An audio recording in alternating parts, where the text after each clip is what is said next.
अपने आप को मीडिया मुगल समझने वाले पत्रकार शिरोमणि अर्णव गोस्वामी इस बार फंस गए लगते हैं। और राहुल गांधी जिस तरीके से उनको रगड़ रहे हैं, जिस तरीके से कांग्रेस कपड़े को पीटने से पहले लोग रगड़ते हैं, उस तरीके से कांग्रेस रगड़ रही है, उससे इस बात के साफ साफ संकेत मिल चुके हैं कि ये सांप्रदायिक घोर दक्षिणपंथी मवाली रूपी पत्रकार,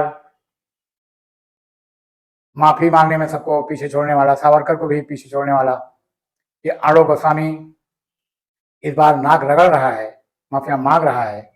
उसके बावजूद भी कांग्रेस, राहुल गांधी और राहुल की पूरी टीम उसे माफ करने को तैयार नहीं है। साफ सी बात है कि अर्णव गोस्वामी अब जेल जाने के लिए मानसिक रूप से तैयार हो रहा है।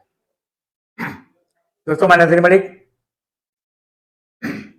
भारत के इतने बड़े तथाकथित पत्रकार, जो पत्रकार कम है सत्ता का ज्यादा, चाटुकार ज्यादा है, वो अर्णव गोस्वामी जो रिपब्लिक भारत का सर्वेसर्वा है, वो आए दिन जिस प्रकार की हरकतें करता है, जिस प्रकार से टेलीविजन के पर्दे पर वो चिल्लाता चीखता पागलों से हरकतें करता नजर आता है, जिसे देखकर अब लोग गंभीरता से लेने के बजाय उसे देखते हंसने लगते हैं। फिर भी वो समझता है कि वो पत्रकारिता का तोप है। कई बार वो फंसा और फंसते फंसते बाहर निकल आया, तो ये मानने लगा कि अब उसका कोई बिगाड़ नहीं सकता है। लेकिन मीडिया के भी कुछ उसूल होते हैं, कुछ नियम और कानून होते हैं। कई बार जब उन कानूनों को तोड़ा जाता है और नेता पत्रकार के पीछे पड़ ही जाता है, तो फिर उसे अकल ठिकाने होने में देर नहीं लगती। इस बार भी अर्णव गोस्वामी के सामने यही हुआ। अर्णव गोस्वामी ने क्या किया जिसके चलते उसे जेल जाने की नौबत उसके सामने आ गई है, इसे अभी हम बताएंगे। लेकिन उससे पहले बताना चाहते हैं कि रिपब्लिक भारत चैनल खुलने के बाद से ही सत्ता की दायरे में जुटा हुआ है। एक से एक फर्जी खबरें इसने चलाई, कई लोगों की जिंदगियां इसने बर्बाद कर दी उन्हीं खबरों के आधार पर। आपको याद होगा मुंबई का वो केस जिसमें चिल्लाता था, ड्रग दो ड्रग दो ड्रग दो, मुझे ड्रग दो, मुझे ड्रग्स दो। उसे ड्रग दो का इतना शोर मचाया, इतना नारा लगाया, इतना हंगामा कराया कि बेचारी एक नवोदित हीरोइन का पूरा कैरियर ही खत्म हो गया और वो 1 महीने के करीब जेल में रही। उसका बाहर निकलना दुश्वार हो गया। लेकिन जब अदालत में का फैसला हुआ तो निर्दोष पाई गई। आप ये घटना भूले नहीं होंगे। ये अर्णव गोस्वामी जैसा बेहुदा आदमी, जिसे मैं मानसिक रूप से विक्षिप्त कहूंगा, ऐसी जाने कितनी हरकतें कर चुका है, जाने कितनों के सरहद की पकड़ियां उछाल चुका है। इसके लिए वो कभी सबूत नहीं रखता, कभी शोध नहीं करता, कोई खबर के पीछे इसने कोई जानकारी नहीं रहता है। और इसे नहीं रहता कि इसके आका लोग जो सत्ता में बैठे हुए हैं जरूरत पड़ने पर इसको बचाएंगे। लेकिन इस बार अर्णव गोस्वामी बहुत बुरी तरीके से फंस गए हैं।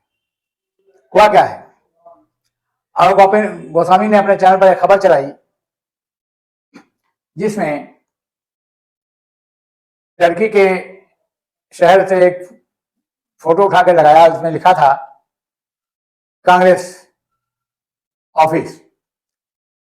हालांकि वो टर्की के एक नगरपालिका का ऑफिस था।